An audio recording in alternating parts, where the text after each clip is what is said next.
Marcos. Oh, tapos pag tinanong mo, sinong nag-file ng kaso doon? Si Trillanes.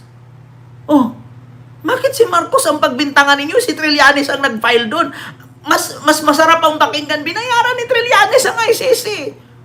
Katanggap-tanggap pa. Kung sinabi niyo binayaran ni Trillanes. Pero yung sabihin yung binayaran ni Marcos. Anong kinalaman ni Marcos sa ICC?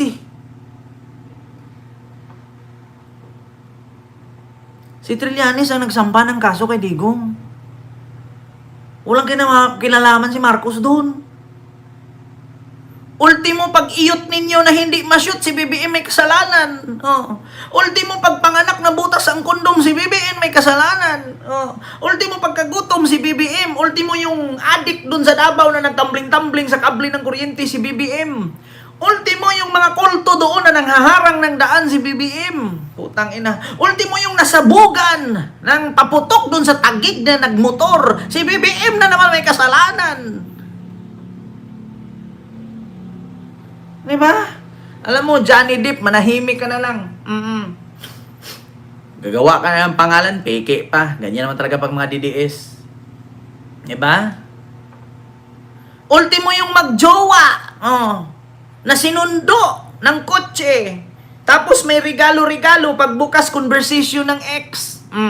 Kay BBM pa rin. Ultimo yung babae na bumili dun sa tindahan, na binastos daw nung tindero, sinugod ng jowa at ng pamilya. Akala mo naman, kaganda-ganda ng babae, mura na mag-ilog palwa. Si BBM na naman may kasalanan. Nakita nyo yun? Yung sa tindahan, na kinumpronta ng magulang. Anong ginawa mo sa anak ko? Hinipuan mo daw, binastos mo daw. Akala mo naman, kaganda-ganda ni ate. Diyos ko naman. Ultimo yung kapatid ni Pokwang na namatok nang nagkakariton. Si BBM na naman may kasalanan. Putang ina niyo, mga DDS. Ultimo ito, si BBM may kasalanan. Kita mo yan? Ultimo kulto na nanghaharang ng kalsada, si BBM na naman may kasalanan. Di ba? Sinipa pa ng nobyo yung istante, kaya natuwad yung mga nakapatong nung candy. Putang ina. Chismis ang turing sa ngayon. Diyos ko naman. Sa talibag! Ultimo, pagkahulog ni Cabral sa bangin, si BBM na naman. Anong kinalaman ni BBM? Hulog yung tao, gusto niyang lumipad. Kaya, anong kinalaman ni Cabral nung tumambling siya doon at bulo na nagkabalik-balik siya doon sa baba? Talagang mabalik ka doon, kapayat-payat ni Cabral, tapos puro bato pa yung sa baba. Na puro na nga butox yung mukha noon. Na gano'n na nga, Di ba? Yung mukha ni Cabral na puro turok na. Gumagano na. Tapos, kumintab na yung noo dahil sa rejuvenating. Wala nang mabakbak, puro balat na lang. Talaga pag nahulog ka doon, talagang basag-basag ka. Si BBM na naman may kasalanan. Ultimo yung driver ni Cabral na walang palit-palit ng damit, walang ligo-ligo. Si BBM na naman may kasalanan. Putang inang yan. Kasalanan pa ni BBM yung driver ni Cabral na pula pa rin yung damit. Nung pumunta ng Biyernes sa ICI o sa Ombudsman, pula ang damit. Nung pumunta ng Baguio at namatay si Cabral, pula pa rin ang damit. Si BBM daw may kasalanan. Putang ina ninyo, mga DDS. Wa mo nalipong. Ano ba ininom ninyo? Kape? Na walang asukal? Kaya napakapait ng isip ninyo? Or kape na ang flavor ang palaya? Diba, Ma'am Silpa Glory? Lahat na lang isisi kay BBM. Ultimo yung mali-mali na sagot ni Sara sa pandesal, si BBM pa rin may kasalanan. Putang ina. Ultimo yung travel ni Pulong, 17 countries, si BBM pa rin may kasalanan. Putang ina ninyo nung kinalaman ni Marcos. Kawawa naman si Marcos. Bawat tulog ni Marcos, gawa ganon. Binangungot si Marcos sa ginagawa ninyo. Ay, Diyos ko. Ultimo yung pag-away ni Hanilet at ni Alputera dahil sa titi ni Digong. Si BBM may kasalanan. Putang ina. Ang lakas ng mga trip ninyo, mga DDS. Ano pa mga trending ngayon? Ano pang nag-trending ngayon, mga kababayan?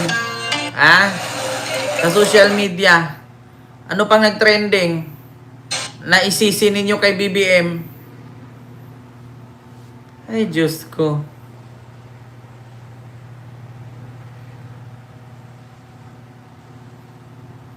Uy po. Nako, mga kababayan, wala ka nang maisip. Ultimo yung Haponesa na namimigay ng lapad. Si BBM na naman may kasalanan. Putang ina talaga.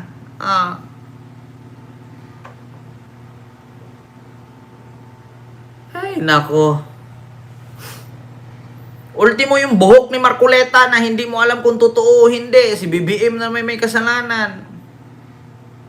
Nangyari sa inyo. Pagtigil-tigilan nyo yan. Ultimo si Kuya, umihi sa elevator. Si BBM na may kasalanan. Putang ina. Babae, timbog matapos madukot umano ng sanggol sa Davao City. Putang ina. Ayan na naman, Babae, timbog matapos manukot ng sanggol sa Davao City. Putang ina. Si BBM na naman may kasalanan nito ng hostage ng sanggol. Sa Davao City. Ayun, Davao City, kalaki-laki yan, Babae, timbog matapos manungdukot ng sanggol sa Davao City. Ay, nako, ewan ko sa inyo, mga kababayan. Lahat na lang kasalanan ni BBM. Sa hindi pag-utot ni Marcoleta, si BBM na naman may kasalanan. Ay, nako. Ultimo, pagtanggap ng Armed Forces kay Robin bilang Army Reservist. Si BBM na naman may kasalanan. Putang inang yan. So good morning, ma. Ultimo, yung tambay, iniyot yung puno ng saging. Si BBM na naman may kasalanan. Anong kinalaman ni BBM dyan sa tambay na umiyot ng puno ng saging? Diyos ko. Ay, nako.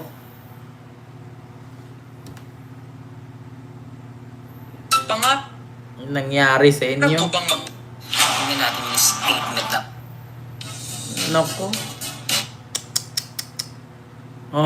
Ultimo, pag Pasko ni Digong sa ICC na mag-isa pati mag-New Year. Si BBM na naman may kasalanan, putang inang yan.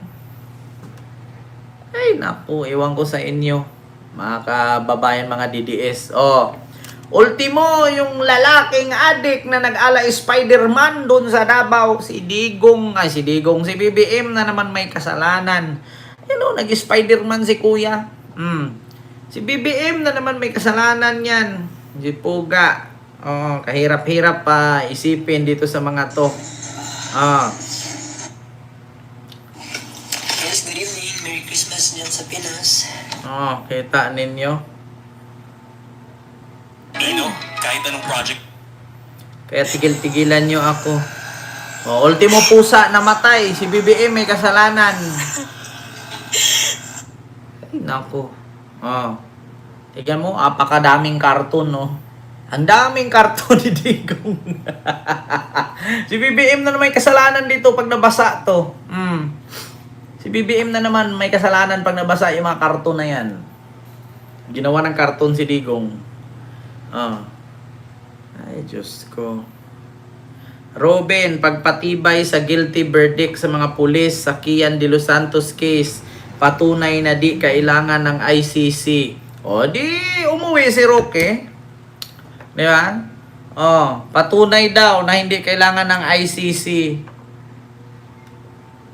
Pulis yan Si Digong presidente yun. Kaya alam mo na. Pag si Digong dito sa Pilipinas, kulong yan. Mga malayo lang, 3 buwan dyan. Kalaya na yan.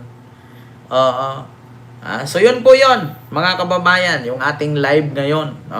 Abangan nyo po, Trillanes daw, Anrisa Hontiveros sa 2028. Nako, delicates ito. Magandang laban nito.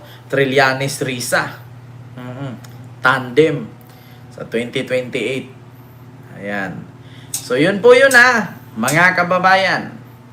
Mag-ingat po kayo palagi, Ayan lang po yung ating live sa mga oras na ito. Actually, 10:00 na po.